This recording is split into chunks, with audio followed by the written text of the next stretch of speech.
सो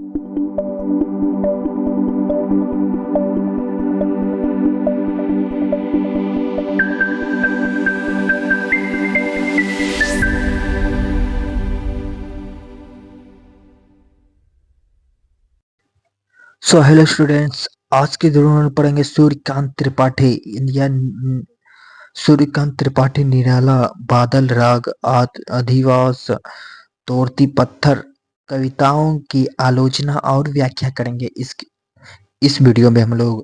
तो चलिए इस वीडियो को हम लोग स्टार्ट करते हैं।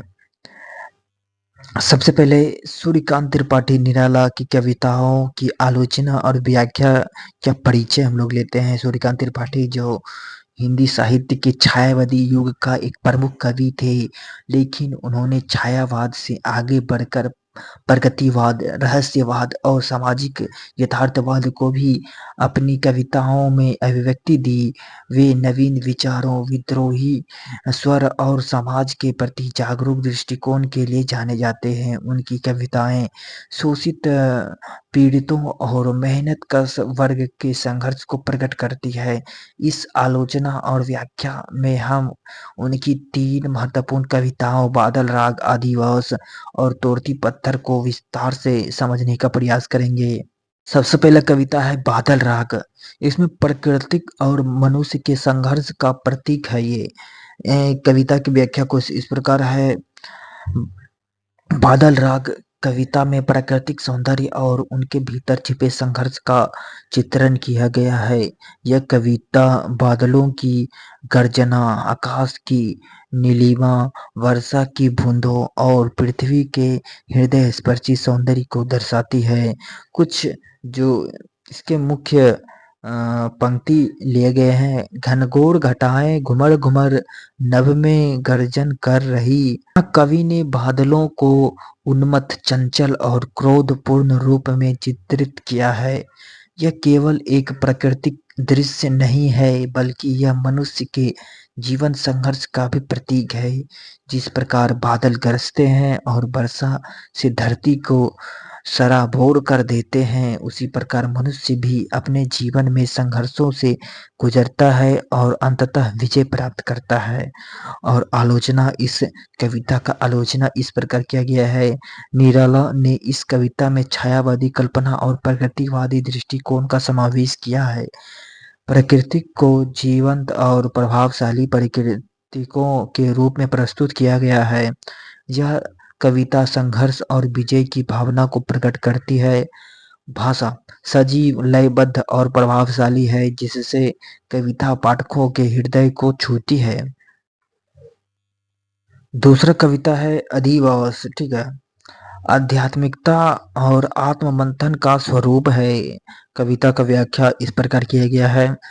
अधिवास कविता में निराला जी ने मनुष्य के जीवन, साधना और आत्मचिंतन की बात की है। इस कविता में कवि ने आत्मा के शुद्धिकरण और उच्चतर चेतना की ओर बढ़ने का प्रक्रिया को भी व्यक्त किया है। कुछ जो इम्पोर्टेंट पंक्ति इसमें लिया गया है। पथिक तू चरण टेक मत, यहाँ समाधि लगी है। यहाँ कवि संकेत करते हैं कि मनुष्य को बाहरी दुनिया के मुंह से ऊपर उठकर आत्मबोध और साधना के मार्ग पर चलना चाहिए। यह केवल एक स्थान विशेष की बात नहीं है, बल्कि यह मानव हृदय और उसके आत्मवेंशन की प्रक्रिया का प्रतीक है। आलोचना, इस कविता का आलोचना इस प्रकार किया गया है कि इस कविता में निराला का दार्शनिक और आध्यात्मिक दृष्टिकोण स्पष्ट रूप से दिखाई देता है। भाषा में गंभीरता और अजोशिता है। कविता मनुष्य के अंतर्मन की गहराइयों को छूती है और आत्मबोध की प्रेरणा देती है। यह कविता रहस्यवाद और भारतीय दर्शन से प्रभावित है। तीसरा कविता है तोड़ती पत्थर। इसमें श्रमिक वर्ग का संघर्ष और यथार्थवाद को दिखाया गया है। कविता की व्याख्या कुछ इस प्रकार है। तोड़ती पत्थर कविता निराला की सर्वाधिक प्रसिद्ध यथार्थवादी कविताओं में से एक है।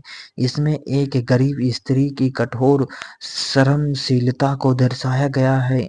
कवि इलाहाबाद में एक दिन सड़क के किनारे एक मजदूर स्त्री को पत्थर तोड़ते हुए देखते हैं और उनकी मेहनत और संघर्ष से प्रभावित होकर यह कविता लिखते हैं।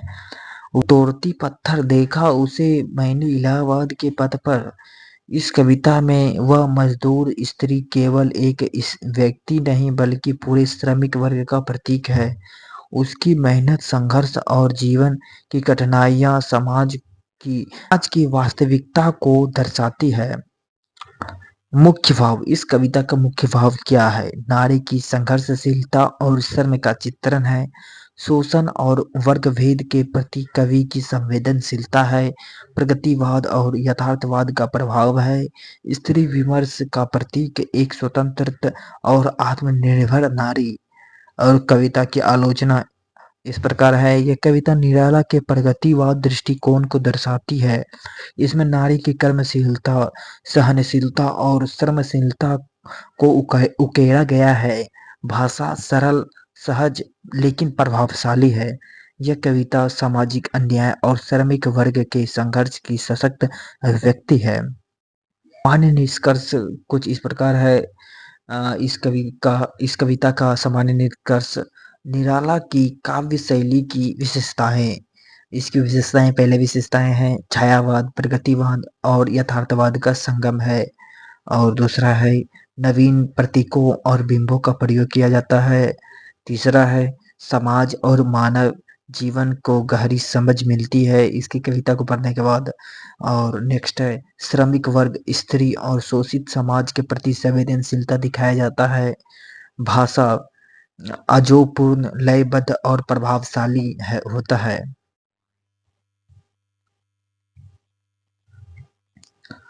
मुख्य बिंदु संक्षेप में इस प्रकार है, जैसे कविता बादल राग, इसमें प्रमुख विषय है प्रकृति और संघर्ष और इसकी एक शैली है छायावादी।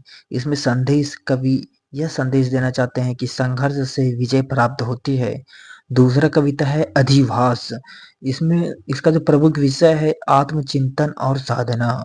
इसकी शैली है दार्शनिक और रहस्यवादी और इसमें कवि जो संदेश देना चाहते हैं आत्मबोध और उच्च चेतना का महत्व। और तीसरा कविता है तोड़ती पत्थर, इसका प्रमुख विषय है श्रमिक वर्ग का संघर्ष। इसकी शैली है यथार्थवादी और प्रगतिवादी। इसमें संदेश देना चाहते हैं मेहनत करने वाले भी समाज के नायक होते हैं।